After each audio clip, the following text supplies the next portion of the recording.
முக்கிய செய்தியாக பார்த்துக் கொண்டிருக்கிறோம். திமுகவின் தேர்தல் அறிக்கையை அக்கட்சியின் தலைவர் மு.க.ஸ்டாலின் வெளியிட்டிருக்கிறார். இதில் பல்வேறு முக்கிய அறிவிப்புகளானது வெளியிடப்பட்டிருக்கிறது. காலை உணவு திட்டம் 8ஆம் வகுப்பு வரை விரிவுபடுத்தப்படும், மகளிர் உரிமை தொகை 2000 ரூபாயாக அதிகரிக்கப்படும் என பல முக்கிய அறிவிப்புகள் வெளியாகியிருந்தன. கூடுதல் விவரங்களை செய்தியாளர் ராஜகுமரன் வழங்க கேட்கலாம். ராஜகுமரன், வணக்கம். தற்போது திமுகவின் தேர்தல் அறிக்கை வெளியிடப்பட்டிருக்கிற நிலையில் பல அறிவிப்புகளானது வெளியிடப்பட்டிருக்கிறது. தொடர்பான முக்கியத்துவத்தை பற்றி விரிவாக சொல்லலாம். நடைபெற உள்ள சட்டப்பேரவை தேர்தலுக்கான திமுகவினுடைய தேர்தல் வாக்குறுதியை திமுக தலைவர் முதலமைச்சர் மு.க.ஸ்டாலின் சென்னை அண்ணா அறிவாலயத்தில் வைத்து தற்போது வெளியிட்டிருக்கின்றார். இதில் இல்லத்தரசிகளுக்கு பல்வேறு முக்கிய அறிவிப்புகள் வெளியாகி இருக்கின்றன. அதன் அடிப்படையிலே 8000 ரூபாய் மதிப்பிலான கூப்பனை இல்லத்தரசிகளுக்கு வழங்கக்கூடிய வகையிலான இல்லத்தரசி என்கின்ற திட்டத்தை தமிழக முதலமைச்சர் தற்பொழுது தன்னுடைய வாக்குறுதியாக வழங்கி இருக்கின்றார். பெண்கள் தாங்கள் விரும்பக்கூடிய இல்லத்திற்கு தேவையான பொருட்களை வாங்கக்கூடிய விதமாக இந்த இல்லத்தரசி திட்டம் நடைமுறைப்படுத்த இருக்கின்றது. அது ஃப்ரிட்ஜாக இருக்கலாம், வாஷிங் மிஷினாக இருக்கலாம், தொலைக்காட்சி பெட்டிகளாக இருக்கலாம், அல்லது வேறு ஏதேனும் ஒரு பொருட்கள் தங்களுடைய வீட்டுக்கு வேண்டும் என்று விரும்பக்கூடிய பொருட்களை அரசு வழங்கக்கூடிய 8000 மதிப்பிலான கூப்பனை பயன்படுத்தி வாங்கிக் கொள்ளலாம் என்கின்ற ஒரு புதிய அறிவிப்பினை இல்லத்தரசிகளுக்கான திட்டத்தை இல்லத்தரசி திட்டம் என்கின்ற ஒரு புதிய அறிவிப்பாக தற்பொழுது முதலமைச்சர் வெளியிட்டிருக்கின்றார். 8000 மதிப்பிலான கூப்பன் பெண்களுக்கு வழங்கப்படும், குடும்ப தலைவிகளுக்கு வழங்கப்படும் என்று முதலமைச்சர் சொல்லியிருக்கின்றார். வருமான வரி செலுத்தாத பெண்களுக்கே இந்த இல்லத்தரசிகள் திட்டத்தின் மூலமாக கூப்பன் வழங்கப்படும் என்றாலும் கூட கிட்டத்தட்ட 2 கோடி பெண்கள் பயனடையக்கூடிய வகையிலே இந்த இல்லத்தரசி திட்டம் என்பது இருக்கும் என்ற ஒரு புதிய அறிவிப்பினையும் தமிழக முதலமைச்சர் வெளியிட்டிருக்கிறார்.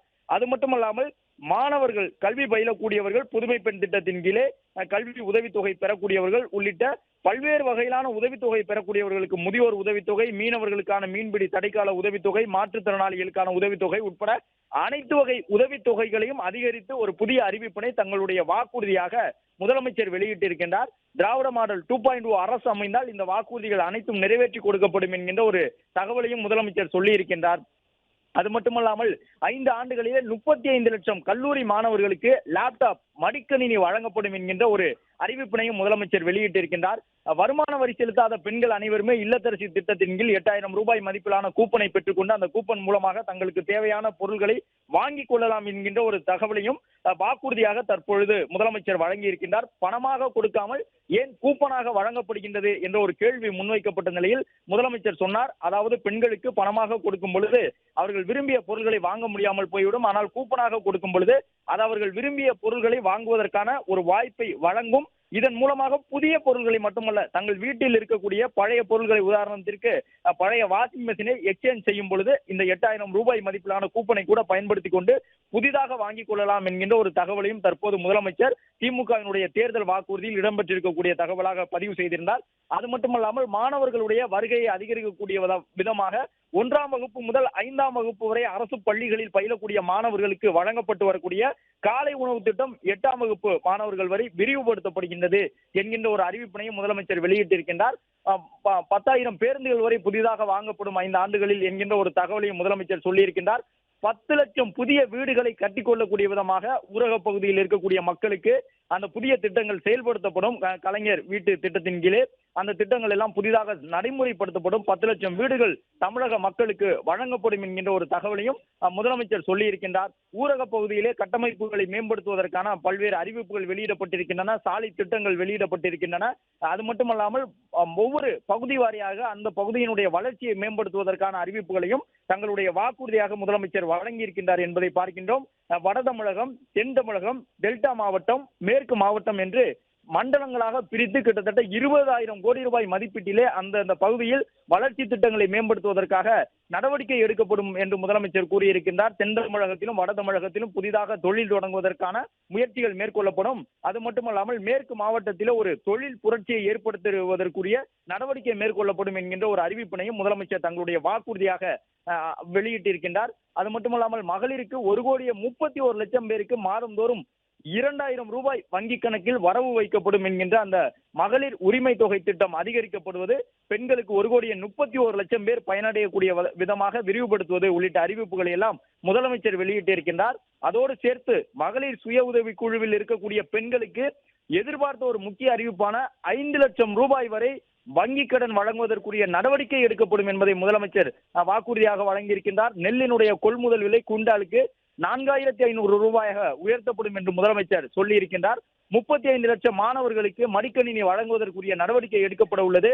1,200 ரூபாய் உதவித்தொகை பெறக்கூடிய முதியோருக்கு இனி 2,000 ரூபாயாக மாதந்தோறும் உதவித்தொகை உயர்த்தி வழங்கப்படும்.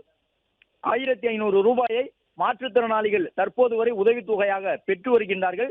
அந்த உதவித்தொகை 2,500 ரூபாயாக உயர்த்தி வழங்கப்படும். தமிழ் புதல்வன் புதுமை பெண் திட்டத்தின் கீழே 1,500 ரூபாய் மாதந்தோறும் வழங்கப்படும் என்கின்ற ஒரு வாக்குறுதியையும் முதலமைச்சர் சொல்லியிருக்கின்றார். 1,000 ரூபாயாக இருக்கக்கூடிய உயர்கல்வி பயிலக்கூடிய மாணவர்களுக்கும் மாணவிகளுக்குமான உதவித்தொகை 500 ரூபாய் உயர்த்தப்பட்டு 1,500 ரூபாயாக வழங்கப்படும் என்று முதலமைச்சர் சொல்லியிருக்கின்றார். பாலினுடைய கொள்முதல் விலை 5 ரூபாய் உயர்த்தப்படும் என்று விவசாயிகளுக்கு, கால்நடை வளர்ப்பு தொழிலில் ஈடுபட்டிருக்கக்கூடியவர்களுக்கு ஒரு முக்கியமான அறிவிப்பினையும் முதலமைச்சர் கூறியிருக்கின்றார். மீன்பிடி தடைக்கால நிவாரணம் கிட்டத்தட்ட ஒரு 40-60 நாட்கள் வரை மீனவர்கள் மீன்பிடி தொழிலில் ஈடுபட முடியாது. அந்த காலகட்டத்திலே அவர்களுக்கான உதவித்தொகை உயர்த்தி வழங்கப்படும். 12,000 ரூபாய் வரை உயர்த்தப்பட்ட ஒரு உதவித்தொகை குறித்த வாக்குறுதியை முதலமைச்சர் வழங்கியிருக்கின்றார்.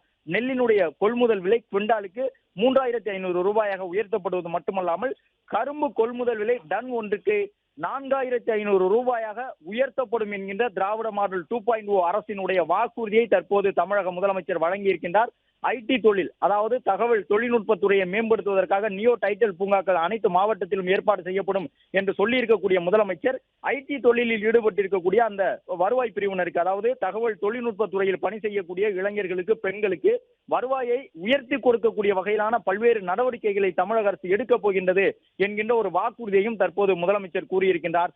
அனைத்து பகுதிகளுடைய வளர்ச்சிகளை உறுதி செய்வதற்காக 20,000 கோடி மதிப்பீட்டிலே சிறப்பு வளர்ச்சி திட்டங்கள் ஏற்கனவே தமிழக முதலமைச்சர் வடசென்னை வளர்ச்சி திட்டம் என்ற ஒன்றை நடைமுறைப்படுத்தி இருக்கின்றார். வடசென்னை வளர்ச்சி திட்டத்தின் கீழே சென்னையினுடைய வடபகுதி முன்பெல்லாம் பொருளாதார ரீதியாக பின்தங்கி இருந்த சூழ்நிலையில் தற்பொழுது அங்கு ஏராளமான கட்டமைப்புகள் ஏற்படுத்தப்பட்டிருக்கின்றன. வடசென்னை பகுதியிலே நவீன தொழில்நுட்பங்கள் நடைமுறைப்படுத்தப்பட்டிருக்கின்றன. கழிவுநீரை கையாளக்கூடிய திட்டங்கள், அதே போன்று குளிர்சாதன வசதியுடன் கூடிய பயணியர் நிழற்குடை, மாணவர்களுக்கு வடசென்னை பகுதியிலே நிறைய விளையாட்டு மைதானங்கள் என்று வடசென்னை வளர்ச்சி திட்டத்தை அறிவித்திருந்த முதலமைச்சர் தற்பொழுது அதுபோன்று ஒட்டுமொத்த தமிழகத்துக்குமான வளர்ச்சி திட்டத்தை அறிவித்திருக்கின்றார். அதற்காக 20,000 கோடி ரூபாய் செலவிடப்படும் என்கின்ற ஒரு அறிவிப்பினையும் தங்களுடைய வாக்குறுதியாக முதலமைச்சர் வழங்கியிருக்கின்றார் என்பதை இந்த தேர்தல் அறிக்கையிலே பார்க்கின்றோம். இந்த தேர்தல் அறிக்கையை பொறுத்தவரை இதுவரை திமுகவினுடைய தேர்தல் அறிக்கை கதாநாயகனாக இருக்கும். இந்த முறை சூப்பர் ஸ்டாராக இந்த தேர்தல் அறிக்கை அமைந்திருக்கின்றது என்ற ஒரு தகவலையும் முதலமைச்சர் சொல்லியிருக்கின்றார். திமுக தலைமையிலான ஆட்சி அமைந்தால் உடனடியாக 8,000 ரூபாய் மதிப்பிலான கூப்பன் வருமான வரி செலுத்தாத பிரிவை சார்ந்த அனைத்து குடும்ப தலைவிகளுக்கும் வழங்கப்படும் என்கின்ற திமுகவினுடைய தேர்தல் அறிக்கையின் முக்கியமான அம்சத்தை கூறியிருக்கின்றார்கள். இந்த 8,000 மதிப்பிலான இந்த கூப்பனை பயன்படுத்தி எக்ஸ்சேஞ்ச் முறையிலே ஏற்கனவே இருக்கக்கூடிய பழைய பொருள்களை வழங்கிவிட்டு அதே பொருளை புதிதாக கடைகளில் வாங்கிக் கொள்ளலாம் என்கின்ற ஒரு அறிவிப்பினையும் முதலமைச்சர் வெளியிட்டிருக்கின்றார். எனவே வீட்டுக்கு தேவையான வாஷிங் மிஷின், டிவி, பிரிட்ஜ் உட்பட பல்வேறு பொருட்களை வாங்க நினைப்பவர்களுக்கு, குறிப்பாக இந்த இண்டக்ஷன் ஸ்டவ் போன்றவற்றை வாங்க நினைக்கக்கூடிய மகளிருக்கு உதவக்கூடிய விதமாக இந்த திட்டம் இருக்கும் என்ற ஒரு தகவலையும் முதலமைச்சர் சொல்லியிருக்கின்றார். ஆக இல்லத்தரசி என்கின்ற ஒரு புதிய திட்டம் தமிழக மகளிருக்காக முதலமைச்சரால் அறிவிப்பு செய்யப்பட்டிருக்கின்றது. திமுக தேர்தல் அறிக்கையாக அதை வழங்கியிருக்கின்றார்கள். மகளிருக்கு மாதந்தோறும் 2,000 ரூபாய் என்ற ஒரு வாக்குறுதி வழங்கப்பட்டிருக்கின்றது என்பதை பார்க்கின்றோம். அனைத்து மாவட்டங்களிலும் நியோ டைட்டில் பூங்காக்கள் அமைக்கப்படும் என்றும் குறிப்பிட்டுள்ளனர்.